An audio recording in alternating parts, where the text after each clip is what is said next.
Now, dyan ka lang. Usap tayo. Hindi. Kayong dalawa na lang mag-uusap.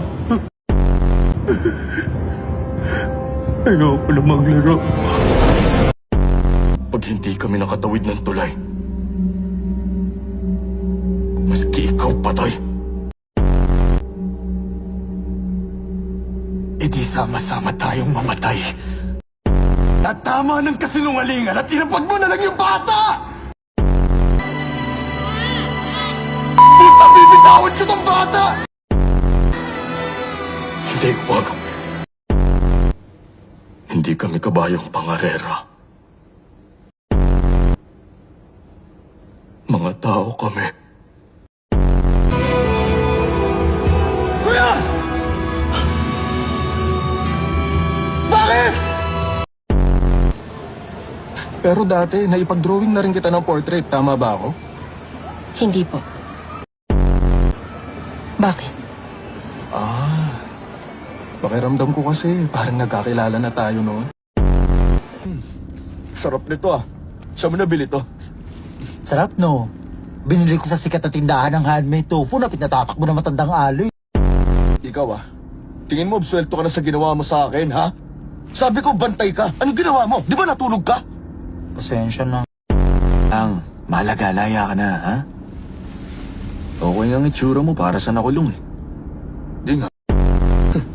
Ang taon na akong walang ginagawa kundi hanapin yung gagawin ng tatakji.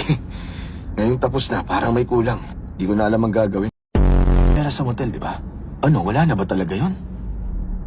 Oo, pagdating ko dun, wala nang laman yung kwarto eh. Sino kayang kumuha nun? Tayo lang naman na may alam tungkol dun. Hindi kaya... si Mr. Song?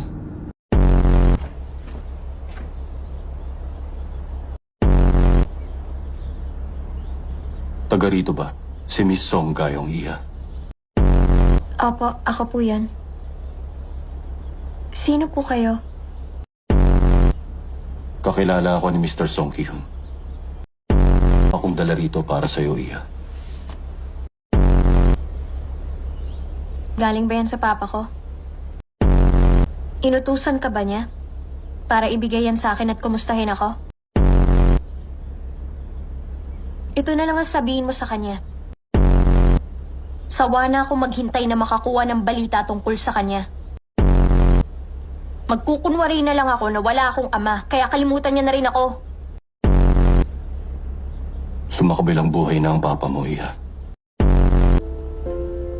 Si Mr. Song, iniwan niya ang mga to para sa'yo.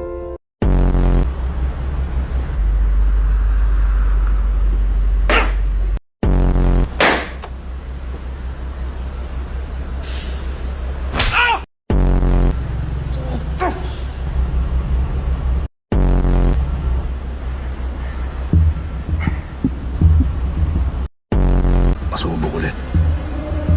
Kung yun ang gusto mo,